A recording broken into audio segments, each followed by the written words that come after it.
अतः श्री स्कंद पुराणे वैष्णव खंडे उत्कल खंड्याम तथा श्री पुरुषोत्तम क्षेत्र महात्म्याम 9वां अध्याय। राजा का एकाम्र क्षेत्र भुवनेश्वर में जाकर भगवान शिव का पूजन करना और भगवान शिव का नारद जी से उनके कर्तव्य कार्यों का संकेत करना। जैमिनी जी कहते हैं नारद जी के इस प्रकार आश्वासन देने पर राजा इंद्रद्युम्न ने प्रसन्नचित होकर जब उत्तम बुद्धि से विचार किया तब अपने परिश्रम को सफल माना और सभासदों को विदा करके मुनि का हाथ अपने हाथ में लेकर अंतःपुर में प्रवेश किया। फिर विधि पूर्वक उनकी पूजा करके उन्हें पलंग पर सुलाया और उन्हीं के साथ बातचीत करते शेष रात्रि व्यतीत की। तदंतर निर्मल प्रभात होने पर नित्य कर्म पूरा करके उन्होंने जगन्नाथ जी का पूजन किया। तदंतर सब महानदी के पार उतरे। इसके बाद औढ़ देश के राजा के बताए हुए मार्ग से राजा इंद्रद्युम्न अपनी सेना के साथ एकाम्र वन नामक क्षेत्र की ओर चले। वहाँ से कुछ दूर आगे जाने पर मार्ग में गंधवहा नाम वाली नदी मिली जो बड़े वेग से बह रही थी। उसको पार करके आगे बढ़ने पर शंख आदि वाद्यों की ध्वनि सुनाई पड़ी। तब राजा ने नारद जी से पूछा, महामुने, यह शब्द कहाँ हो रहा है? नारद जी ने कहा, राजन, यह अत्यंत दुर्लभ क्षेत्र है जिसे भगवान विष्णु ने गुप्त रखा है। तुम भाग्यवानों में श्रेष्ठ हो, इसलिए तुम्हारे सौभाग्य से जितेंद्रिय पुरोहित ने इस किसी प्रकार जाकर भगवान का दर्शन किया है। यहाँ से 3 योजन पर नीलगिरी विद्यमान है और यह भगवान गौरीपति का एकाम्र वन नामक क्षेत्र है जो अब अधिक दूर नहीं है। एक समय भगवान शिव ने लोकों के आदि कारण अनादि पुरुषोत्तम का इस प्रकार स्तवन किया, हे नारायण, हे परम धाम, हे परमात्मा, हे परात्पर, हे सच्चिदानंदमय वैभव से युक्त निरंजन परमेश्वर, आपको मेरा नमस्कार है। आप संसार के कारण हैं और गुणों के भेद से सृष्टि, पालन तथा संहार रूप कर्म किया करते हैं। स्वप्रकाश परमात्मा, आपने अपनी ही योग माया से अपने को गुप्त रखा है। आपको नमस्कार है। आप न भीतर हैं न बाहर, साथ ही बाहर भी हैं और भीतर भी, दूर होते हुए भी अत्यंत निकट हैं। भारी, हल्के, स्थिर, अत्यंत सूक्ष्म और अतिशय स्थूल भी आप ही हैं। आपके लिए नमस्कार है। जिनके कटाक्ष विलास से कोटि कोटि ब्रह्मा और अगणित रुद्र उत्पन्न होते हैं, उन कलात्मा श्री हरि को नमस्कार है। जिनके एक एक रोम में अनेकानेक ब्रह्मांडों का समुदाय भरा हुआ है तथा जिनका शरीर माप जोग के बाहर है, उन विश्वरूप भगवान को नमस्कार है। जिनके स्वरूप भूत काल के परिमाण से ब्रह्मा की सृष्टि और प्रलय होते हैं, मनवंतर आदि की संघटना करने वाले उन भगवान को नमस्कार है। त्रिपुरासुर का दाह करने वाले भगवान शंकर ने जब इस प्रकार स्तवन किया तब शंख चक्र गदा धारण करने वाले बनमाला विभूषित हार कुंडल केयूर और मुकुट आदि से सुशोभित कृपा निधान भगवान गरुड़ वाहन विष्णु ने शिव जी से कहा, दक्षिण समुद्र के किनारे नीलाचल से विभूषित जो 10 योजन विस्तृत क्षेत्र चित्रोत्पला नदी से लेकर समुद्र तक फैला हुआ है, उसके उत्तर एकाम्र वन नामक सुंदर वन है। वहीं पार्वती जी के साथ आप निवास करें।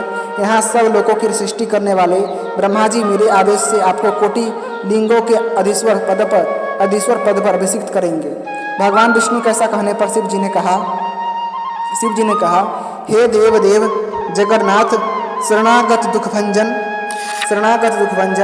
प्रभो जगतपते, आप पुरुषोत्तम क्षेत्र में जाने के लिए जो आज्ञा दे रहे हैं उसे शिरोधार्य करके मैं उस मोक्षदायक कल्याणमय तीर्थ में जाऊंगा। यूँ कहकर भगवान शंकर उस क्षेत्र में पधारे। साक्षात ब्रह्मा जी ने वहाँ भगवान शंकर की स्थापना की। राजन, अब हम सब लोग वहाँ चलेंगे और त्रिपुर विनाशक शिव जी का दर्शन करेंगे। यह जो शिव जी का क्षेत्र है, इसे तमोगुण का नाशक बताया गया है। जो रजोगुण को भी धो डालने वाला क्षेत्र है, वह बिरज मंडल नाम से प्रसिद्ध है। सत्वगुण की अधिकता के कारण पुरुषोत्तम क्षेत्र मुक्तिदायक बताया गया है। महाराज, जिनका चित्त पाप कर्मों से मलिन हो गया है, उनका विश्वास इस क्षेत्र पर नहीं जमता। नारद जी की बात सुनकर राजा का चित्त प्रसन्न हो गया और वे बोले, ब्राह्मण, आपने मुझे परम पावन क्षेत्र का परिचय दिया, जहाँ पर साक्षात भगवान उमापति विराजमान हैं। वहाँ पर हम अवश्य चलेंगे। इस निश्चय के अनुसार देवर्षि नारद और राजा इंद्रद्युम्न दोपहर के समय सेना के साथ एकाम्र वन नामक क्षेत्र में पहुँच गए। वहाँ बिंदु तीर्थ में स्नान करके उसके तट पर विद्यमान भगवान पुरुषोत्तम का उन्होंने विधिपूर्वक पूजन किया। उसके बाद वे कोटीश्वर महालय को गए। वहाँ के जल से भलीभांति आचमन करके सात्विक धर्म में स्थित राजा ने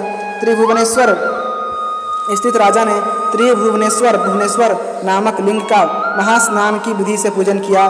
फिर अनन्य चित्त से भगवान शंकर का ध्यान करते हुए वे खड़े रहे। तब परमेश्वर भगवान शंकर ने प्रसन्न होकर स्पष्ट वाणी में कहा, हे महाराज इंद्रद्युम्न, थोड़े ही समय में तुम्हारा मनोरथ पूर्ण होगा।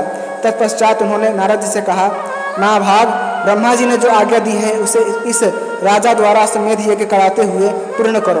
पुरुषोत्तम क्षेत्र साक्षात भगवान विष्णु का स्वरूप है। इसमें अभी परम पुण्यमय अंतर्वेदी भगवान विष्णु के हृदय के समान मानी गई है। इसकी रक्षा के लिए श्री विष्णु ने 8 स्वरूपों में मुझे स्थापित किया है। शंखाकार पुरुषोत्तम क्षेत्र के अग्रभाग में दुर्गा देवी के साथ मैं नीलकंठ नाम से निवास करता हूँ। वहीं इस राजा को ले चलो। इस समय नीलमणिमय विग्रह वाले भगवान श्री हरियंतर ध्यान हो गए हैं। वहाँ मेरी आज्ञा से भगवान श्री नरसिंह देव का चित्र बनाओ। उस क्षेत्र में हमारे समीप नृपश्रेष्ठ इंद्रद्युम्न 1,000 अश्वमेध यज्ञ करें। यज्ञ समाप्त होने पर इन्हें वह अद्भुत ब्रह्मस्वरूप वृक्ष दिखलाओ। उसके द्वारा विश्वकर्मा 4 प्रतिमाओं का निर्माण करेंगे और उन प्रतिमाओं की स्थापना के समय ब्रह्मा जी स्वयं पधारेंगे। तदंतर ये राजा समस्त पापों का नाश करने वाले और संपूर्ण जगत के आधारभूत भगवान विष्णु का दर्शन करेंगे। काष्ठमय शरीर धारण करके प्रकट हुए भगवान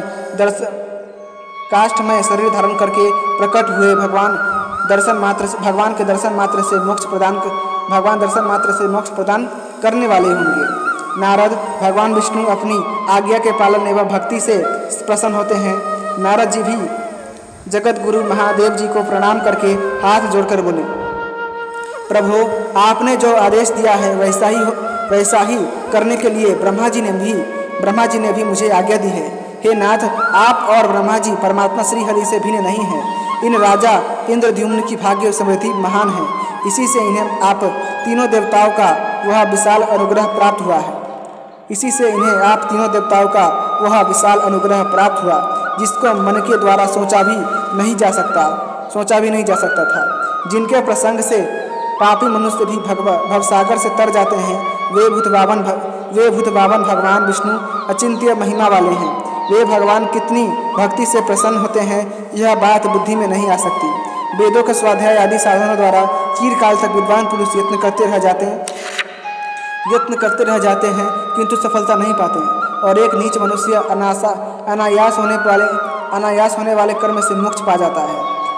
वनचर ग्वालों के घर में रहकर दही दूध एवं जंगली फल मूलों से जीविका चलाने वाली गोपियां भगवान के स्नेह सुख का उपभोग करके ही मुक्ति पा गई।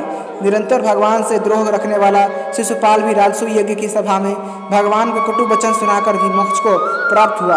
भगवान का चरित्र ऐसा है वैसा है, इस प्रकार के निश्चय का विषय नहीं है। बहुत समय तक महान प्रयत्न करते रहने पर भी भगवान विष्णु के दिव्य चरित्र के विषय में कोई निर्णय नहीं दिया जा सकता। इस संसार में पुरुषोत्तम क्षेत्र का निवास भगवान की सायुज्य की प्राप्ति कराने वाला है। भगवान विष्णु इंद्रद्युम्न के प्रसंग से वहाँ सब लोगों को प्रत्यक्ष दर्शन देंगे। तदंतर महादेव जी तथास्तु कहकर उसी क्षण अंतर्ध्यान हो गए। अतः श्री स्कंद पुराणे उत्कल खंडे तथा श्री स्कंद पुराणे वैष्णव खंडे उत्कल खंडे तथा श्री पुरुषोत्तम क्षेत्र महात्म्याम नवमोऽध्याय संपूर्णम। इसी के साथ श्री स्कंद पुराण के वैष्णव खंड के जिसे उत्कल खंड जिसे पुरुषोत्तम क्षेत्र महात्मा भी कहते हैं, उसका 9वां अध्याय समाप्त हुआ। यदि आपको भगवान विष्णु की यह कथाएं पसंद आती हैं तो कृपा करके वीडियो को लाइक करें, चैनल को सब्सक्राइब करें और अपने दोस्तों के साथ अवश्य शेयर कीजिएगा। धन्यवाद। जय श्रीमन्नारायण।